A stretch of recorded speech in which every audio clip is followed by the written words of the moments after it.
Hi అండి, నమస్తే. Welcome to Priya's kitchen talks. ఇది వచ్చేసి మండే రోజు డిన్నర్ వ్లాగ్ అండి. డిన్నర్లోకి ఎండుమిరపకాయలు వేయించి చేస్తారు. పప్పుని ఆయిల్లో ఫ్రై చేసి ఎండుమిరపకాయలు వేసి చేస్తారు. చాలా బాగుంటుంది. అది తర్వాత వచ్చేసి చిక్కుడుకాయ తాలింపు చేస్తున్నాను.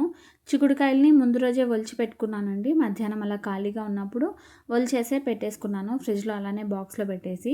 ముందైతే ఇక నేను చిక్కుడుకాయలను ఉడికించేసుకుంటున్నాను. చిక్కుడుకాయల్లోకి కొంచెం వాటర్ వేసేసి రాళ్ళుప్పు, అంటే ఉప్పు టేస్ట్కి సరిపడా ఉప్పు మొత్తం కూడా ఇక్కడే వేసేసుకున్నాను.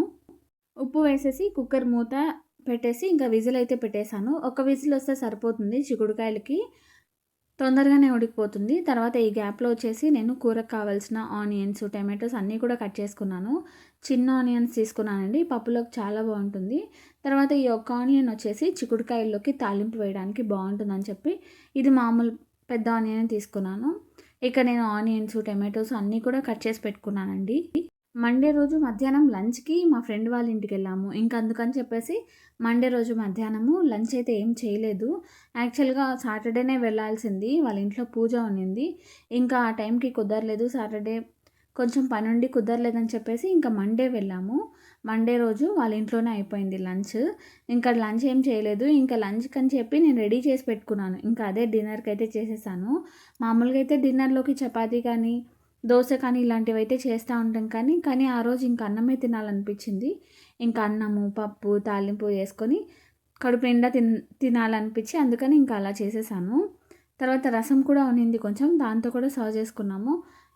ఇక్కడైతే నేను ఆనియన్స్, టమాటోస్ అన్నీ కూడా కట్ చేసుకున్నాను కదా. ఇంకా పప్పు అయితే స్టార్ట్ చేశాను. కుక్కర్లో చేస్తున్నానండి. వేయించిన పప్పు చాలా బాగుంటుంది, ఎండుమిరపకాయలు వేసి చేస్తారు. కుక్కర్లోకి ఆయిల్ వేసిన తర్వాత 1 స్పూన్ ఆవాలు వేసాను. తర్వాత 1 స్పూన్ జీలకర్ర వేసాను. తర్వాత 1 స్పూన్ పచ్చిశనగపప్పు. మెంతులు అసలు మిస్ చేయొద్దండి, మెంతులు చాలా బాగుంటుంది. తర్వాత దంచి పెట్టుకున్న తెల్లగడ్డలు కూడా వేసాను.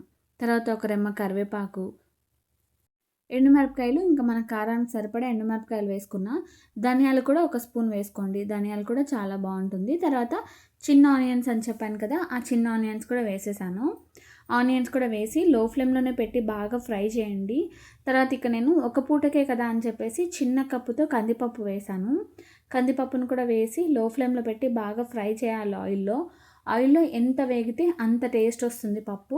అది కూడా మొత్తం అంతా కూడా లో ఫ్లేమ్లోనే వేగాలి. తర్వాత ఇంగువ ఇందాక వేయలేదు నేను, ఇప్పుడు వేస్తున్నాను. ఇంగువ కూడా వేసేసాను. ఇంగువ కూడా వేసేసి ఇందాక మనం కట్ చేసి పెట్టుకున్నాం కదా టమాటోస్, అవి కూడా వేసేసుకోండి. టమాటోస్ బాగా వేగాలి. టమాటోస్ ఇంకొంచెం ఎక్స్ట్రా వేసుకున్నా కూడా బాగుంటుంది. నేనైతే కొంచెమే వేసాను, 4 టమాటోస్ వేసాను. టమాటోస్ కూడా వేసి మొత్తం బాగా మిక్స్ చేస్తూ ఫ్రై చేస్తూనే ఉండండి. ఆయిల్లో బాగా వేగుతూనే ఉండాలి లో ఫ్లేమ్లో పెట్టి. అంటే మనకి పప్పు కూడా మనకి బాగా క్రిస్పీగా అయిపోయి కలర్ అనేది చేంజ్ అవ్వాలి, అంతవరకు వేపాలి. తర్వాత టేస్ట్కి సరిపడా ఉప్పు వేసుకున్న. తర్వాత కొంచెం పసుపు కూడా వేసానండి. వేసి అంతా కూడా మళ్ళీ బాగా కలుపుతూనే ఉన్నాను. ఇంకా బాగా వేగిపోయింది. ఇప్పుడు అందులోకి వాటర్ కూడా వేసేద్దామని చెప్పి నేను ఏ కప్పుతో అయితే కందిపప్పు తీసుకున్నానో అదే కప్పుతో 3 కప్పుల వరకు వాటర్ వేసాను. వాటర్ బాగా తొందరగానే ఉడికిపోతుంది కదా అని చెప్పి వాటర్ కూడా 3 కప్పులు వేసాను, లేదంటే 4 కూడా వేసుకోవచ్చు. వాటర్ వేసేసి ఒకసారి బాగా కలిపేసి కుక్కర్ మూత అయితే పెట్టేశాను.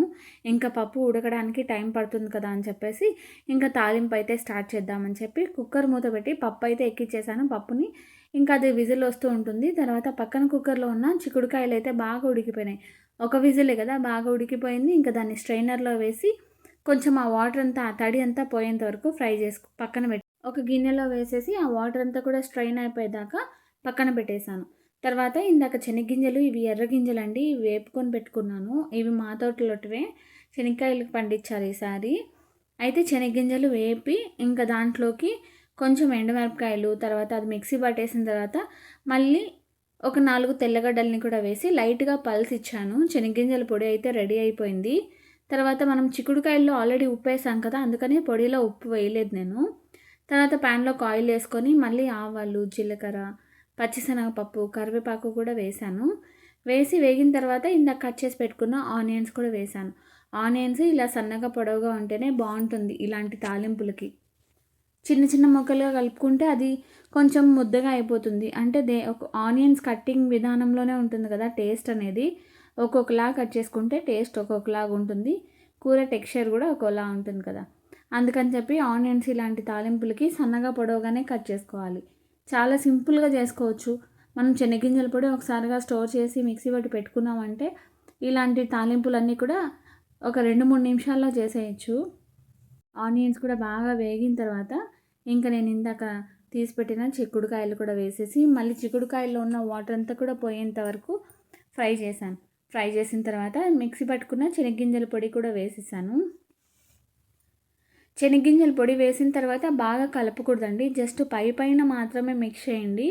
లేకపోతే శనగ్గింజల పొడి అనేది ఆ తెమ్మకి ఉంటగట్టేస్తుంది. అలా లేకుండా జస్ట్ ఇలా పొడి పొడిగా అయ్యేలాగా మిక్స్ చేసేసుకొని స్టవ్ ఆఫ్ చేసేసేయడమే. తాలింపు అయితే అయిపోయింది. ఇంకా మనకి పప్పు కూడా బాగా ఉడికిపోయింది. పక్కన రైస్ పెట్టానని చెప్పాను కదా, ఆ రైస్ కూడా అయిపోయింది. పప్పు కూడా చూడండి బాగా ఉడికిపోయింది. కరెక్ట్గా సరిపోయింది. వాటర్ కూడా బాగా ఉడికిపోయింది. ఇంతకు ముందుగానే నేను పప్పు ఉడికించేటప్పుడే కొద్దిగా చింతపండును కూడా నానబెట్టి పెట్టాను. ఆ చింతపండును కూడా అందులోంచి వాటర్ అంతా కలెక్ట్ చేసుకోవాలి.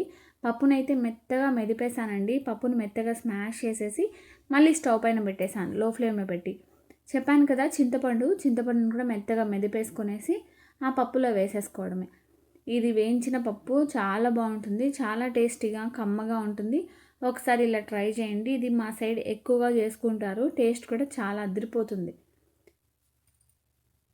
తర్వాత చింతపండును కూడా వేసేసి మళ్ళీ పప్పును బాగా అడుగు నుంచి ఒకసారి మిక్స్ చేసేసి ఒక 2-3 పొంగులు వస్తే సరిపోతుంది. పప్పు ఒకవేళ మీకు కొంచెం చిక్కగా కావాలనుకుంటే ఇంకొక 2 నిమిషాలు బాగా మరిగించేసేయండి. నాకైతే ఈ కన్సిస్టెన్సీ కరెక్ట్గా సరిపోతుంది. ఇంక ఇలా బాగా మరుగుతున్నప్పుడు కొద్దిగా కొత్తిమీర వేసేసి ఇంకా స్టవ్ అయితే ఆపేసాను. పప్పు అయిపోయింది. చాలా బాగుంటుంది. రైస్ కూడా అయిపోయింది. రైస్ కూడా స్టవ్ ఆఫ్ చేసేసాను. అది కూడా ప్రెషర్ పోయిన తర్వాత ఇంకా సర్వ్ చేసేసుకోవడమే. ఇప్పటికే చాలా లేట్ అయిపోయింది. 8 పైన అయిపోయింది. బాబు స్కూల్కి వెళ్ళాలంటే ఇంకా కొంచెం ఎర్లీగానే పడుకుంటాడు బాబుని. కాబట్టి ఇంకా బాబుకు పెట్టడం కోసం చాలా తొందరగా ఇంకా రైస్ అంతా ప్రెషర్ పోయిన తర్వాత తీసి పెట్టేస్తున్నాను. అంతే అండి ఈ బ్లాగ్. నచ్చితే లైక్ చేయండి. చిక్కుడుకాయ తాలింపు అయిపోయింది. రైస్ అయిపోయింది. తర్వాత పప్పు కూడా అయిపోయింది. రసం కూడా ఉంది. ఇంకా పెరుగు కూడా ఉంది. అంతే అండి ఈ బ్లాగ్. నచ్చితే లైక్ చేయండి. మళ్ళీ నెక్స్ట్ బ్లాగ్లో కలుద్దాం. ఇంకా ఇలాంటి రెసిపీస్ ఏమైనా కావాలనుకుంటే కామెంట్ సెక్షన్లో చెప్పండి. Stay happy and healthy. Bye.